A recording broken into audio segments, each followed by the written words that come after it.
L'entreprise du jour, Osée Immunotherapeutics, une société de biotech cotée sur Euronext et spécialiste des nouveaux traitements innovants contre le cancer.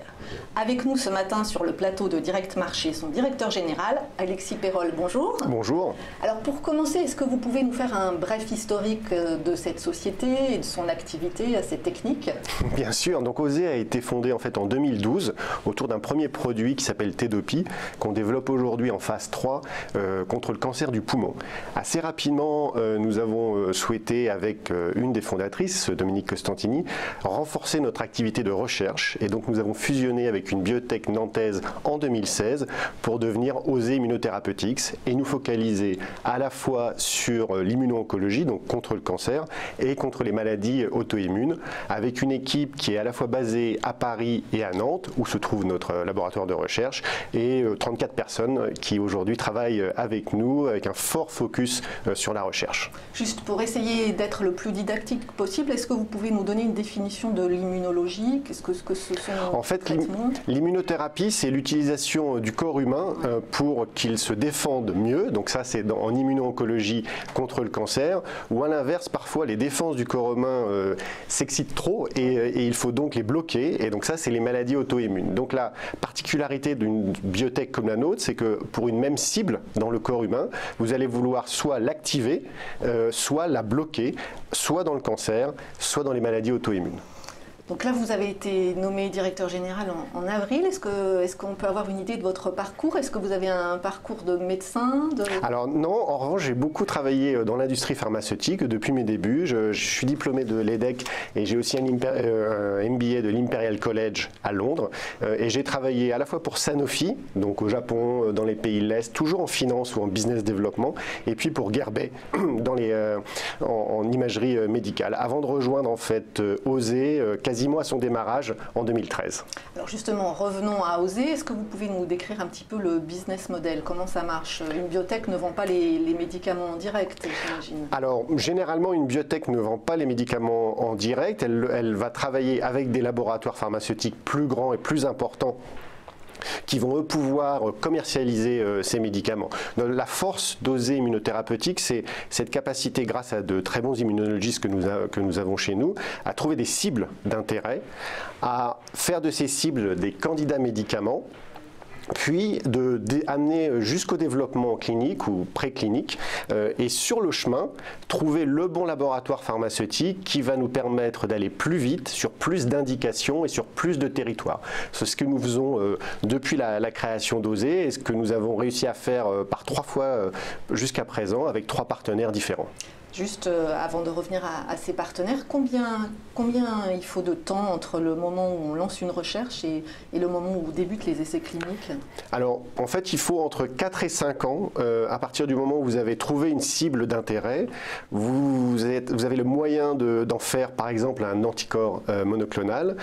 Puis vous devez passer par de la production GMP, donc ça veut dire qu'il respecte les bonnes normes et les bonnes pratiques de production, de la toxicologie, avant de pouvoir l'injecter enfin chez l'homme. Donc on est généralement entre 4 et 5 ans et évidemment un montant financier relativement conséquent. Donc tout le travail en fait et toute la stratégie d'Osée Immunotherapeutics, c'est d'avoir les compétences en interne pour aller plus vite de cette identification d'une cible jusqu'au démarrage de l'essai clinique et en parallèle convaincre les laboratoires pharmaceutiques que votre produit est innovant, différencié et va répondre à un vrai besoin médical. Et ces essais cliniques, ils se font en milieu hospitalier? Parce que j'ai vu qu'il y avait à peu près 50 000 patients atteints du cancer qui étaient... En fait, il y a beaucoup d'essais cliniques qui se font en milieu hospitalier. Donc, l'idée sur ces maladies qui sont évidemment dramatiques, de pouvoir amener de l'innovation de manière constante. Et on fait ça donc avec des centres hospitaliers en France, en Europe, aux États-Unis. En l'occurrence, Tedopi, donc notre produit qui est en phase 3, qui est la dernière étape avant l'enregistrement. Nous avons des centres en Europe, aux États-Unis et en Israël.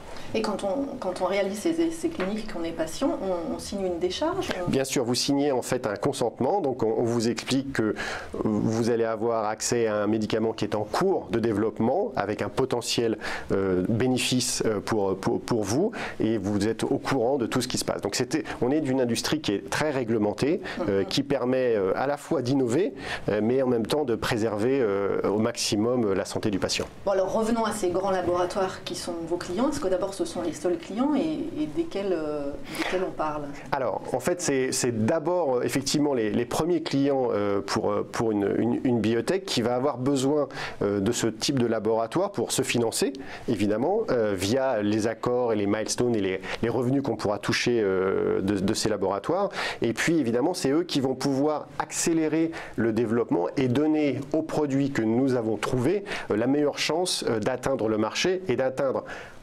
ce qui nous intéresse vraiment, c'est-à-dire le patient. Donc, qui finance une partie de la recherche. Exactement, en fait. Nous trouvons la cible intéressante, nous l'amenons le plus loin possible, et ensuite eux vont financer la partie du développement qui coûte le plus cher, qui est le développement clinique, donc les différentes étapes d'un développement clinique vers le patient, et évidemment la commercialisation. Alors avec quel grand laboratoire, est-ce qu'aujourd'hui vous avez des partenariats ou d'accord? On a signé en fait 3 partenariats avec 3 laboratoires différents, ce qui fait de nous une biotech un petit peu à part au niveau français en tout cas. Le premier avec Johnson & Johnson, qui est un laboratoire américain, avec qui nous développons une molécule dans les maladies auto-immunes. Nous avons signé également avec le laboratoire Servier en France, également dans les maladies auto-immunes, et récemment, en avril dernier, avec le laboratoire allemand Boehringer Ingelheim, avec qui nous développons en fait un produit contre le cancer qui cible une catégorie de cellules qu'on appelle les macrophages. Ces laboratoires en fait et ces accords qui représentent presque 1,5 milliard en fait pour OSE Immunotherapeutics, et là-dessus sur lequel on a déjà touché 35 millions d'euros, sont vraiment des éléments structurants pour nous et nous permettent d'avancer.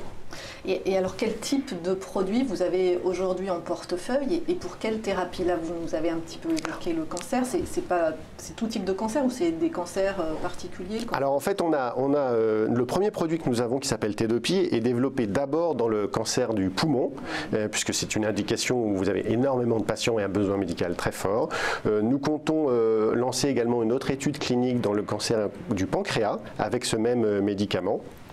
Et quant à OSE 172, qui est donc le produit pour qui nous avons signé un accord de licence avec Boehringer Ingelheim, nous allons le développer dans les tumeurs solides, tout type de tumeurs solides. Si on regarde maintenant l'autre partie du portefeuille, donc dans les maladies auto-immunes, là nous le développons dans des maladies auto-immunes importantes ou rares, où le système immunitaire en fait va être surexprimé et va endommager le corps humain. D'accord. Et quels sont vos concurrents dans les autres biotech dans ce domaine? Alors en fait, vous avez d'autres biotech qui travaillent contre le cancer, à la fois en Europe, en France et évidemment aux États-Unis. Elles sont plus nombreuses aux États-Unis? Elles sont plus nombreuses aux États-Unis, et nous avons pour la première fois en fait un des concurrents directs, je dirais, sur les mêmes types de cibles aux États-Unis, ce qui est un avantage et un inconvénient. C'est un avantage parce que si vous travaillez sur la même cible que d'autres biotech, ça prouve que cette cible est d'intérêt. L'inconvénient évidemment, c'est qu'il faut aller plus vite qu'eux et montrer que votre produit est plus efficace que ceux qu'ils cherchent à développer. Mais c'est toujours bon, même pour une entreprise, en particulier pour une entreprise cotée en France, d'avoir des concurrents cotés au Nasdaq avec qui vous pouvez vous comparer. Et j'allais vous demander, et du coup, ils ont plus de moyens, non?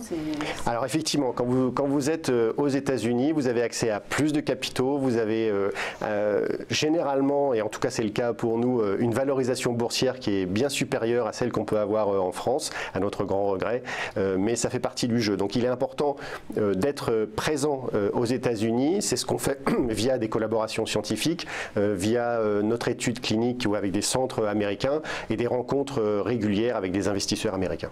Est-ce qu'on a une idée des tailles du marché que vous visez? Parce que quand on voit les chiffres, ne serait-ce que pour le cancer, 400 000 nouveaux cas chaque année, 8 millions de décès dans le monde par an, c'est énorme.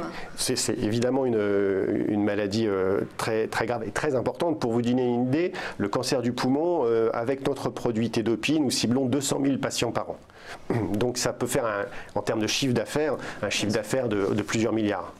Justement, on va revenir aux chiffres avec l'actualité qui est la publication jeudi dernier de vos résultats semestriels. Et alors, pour la première fois, vous dégagez des bénéfices.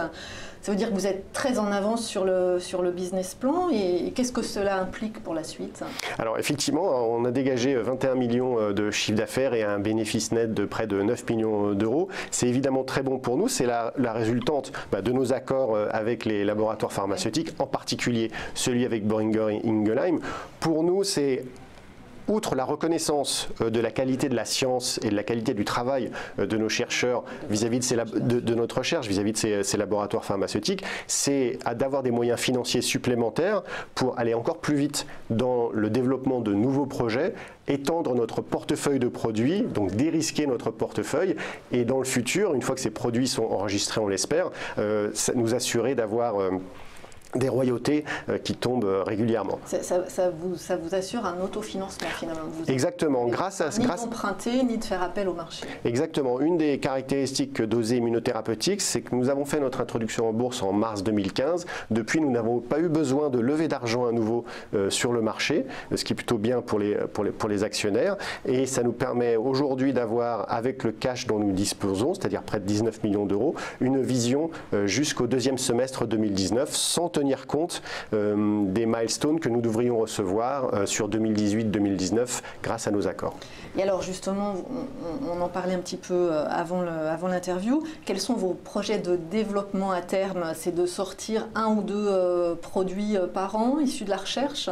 Exactement, nous renforçons notre équipe de recherche et nous cherchons à mettre au point de nouveaux projets, de nouveaux médicaments sur des cibles qui doivent être innovantes évidemment, différenciées et qui doivent répondre à un vrai besoin médical. L'objectif que nous avons, c'est d'être capable de sortir 1 ou 2 projets de recherche par an et l'amener vers le développement clinique et sur le chemin, comme je vous l'expliquais, de trouver le bon partenaire pharmaceutique qui va accélérer encore le développement de ce produit. Et ça, vous pensez que ça serait à quelle échance à peu près? Écoutez, on travaille actuellement sur de nouveaux projets de recherche, donc après c'est toujours compliqué de donner un timeline précis quand vous négociez avec des laboratoires pharmaceutiques, mais l'objectif est sur 2019 et 2020 de pouvoir annoncer de nouveaux projets et je l'espère de nouveaux partenariats. Alors on termine, vous l'avez évoqué, avec le parcours boursier. Quel est le bilan que vous tirez de ce parcours boursier? On a reçu beaucoup de biotech sur ce plateau, le discours est toujours le même, c'est difficile de trouver des interlocuteurs, des gérants. Les gérants sont tous intéressés par la santé, mais la biotech demande un investissement vraiment important de compréhension. Donc est-ce que vous avez ce ressenti, vous?